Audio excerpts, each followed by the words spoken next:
পরীক্ষা এমন একটা জিনিস যেটা সবার জীবনে আসে।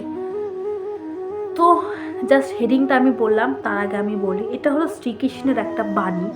আমি এরকম শ্রীকৃষ্ণ গৌতম বুদ্ধের বাণী অনেক আমার কাছে আছে, আমি যেটুকু দেখে শিখেছি সেইটুকুই তোমাদের সামনে শেয়ার করি। তো আমার যদি বাণীগুলো ভালো লাগে তোমরা অবশ্যই লাইক কমেন্ট অবশ্যই শেয়ার করবে। তোমাদের লাইক কমেন্ট শেয়ার আমাকে অনেক বেশি মোটিভেট করবে। চলো আজ আমি পরীক্ষা নিয়ে একটা ছোট্ট তোমাদের কথা বলবো।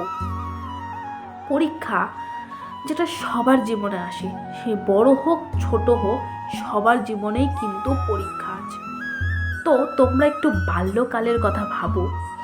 যারা বাল্যকালে স্কুলে যখন পরীক্ষা দিতে বসে তাদের মধ্যে দু ধরনের স্টুডেন্ট থাকে। একটা কি, যে সারা বছর পরিশ্রম করে নিজে পরীক্ষার ফল ভালো করে।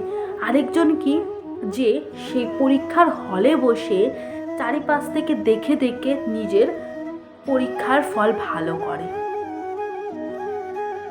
এতে কি লাভটা কার হয়? যে সারা বছর পড়ে পরীক্ষার ফল ভালো করেছে, নাকি যে একদিন সবারটা টুকে টুকে পাশ করেছে?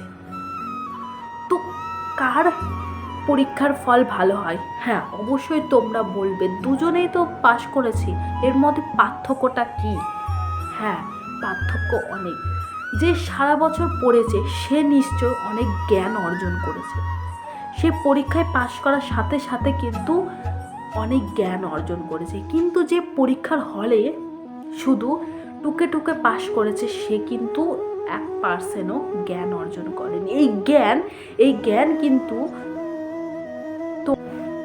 জ্ঞানই কিন্তু তোমাকে সাফল্য অর্জন করতে সাহায্য করবে।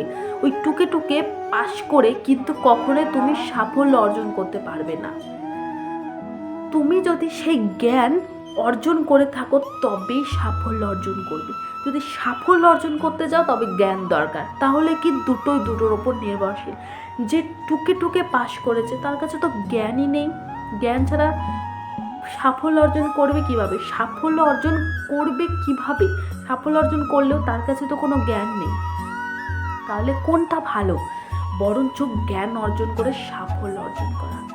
যে জ্ঞান অর্জন ছাড়া সাফল্য অর্জন করতে পারে না বা করেও ফেলে, ভেবে রাখবে সেটা কিন্তু তার সফলতা নয়, বরঞ্চ ব্যর্থতা।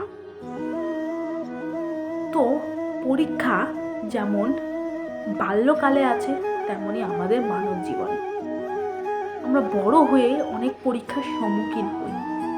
যে পরীক্ষার সমাধান আমরা নিজেরা করতে পারি না, কারো সাহায্য লাগে। কিন্তু শ্রীকৃষ্ণ বলেছে নিজের পরীক্ষার প্রশ্নপত্র নিজেকেই উত্তর খুঁজে বের করতে হবে, নিজেকেই তার উত্তর খুঁজে বের করতে হবে, কেউ তোমাকে সেখানে সাহায্য করবে না।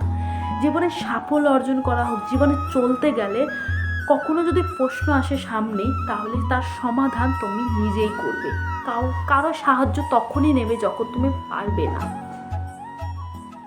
তো আজকের মতো এইটুকুই। নেক্সট দিন আরেকটা মোটিভেশনাল ভিডিও নিয়ে চলে আসবো। আজকের মতো এইটুকুই। ভালো লাগলে লাইক কমেন্ট শেয়ার করে দেবে।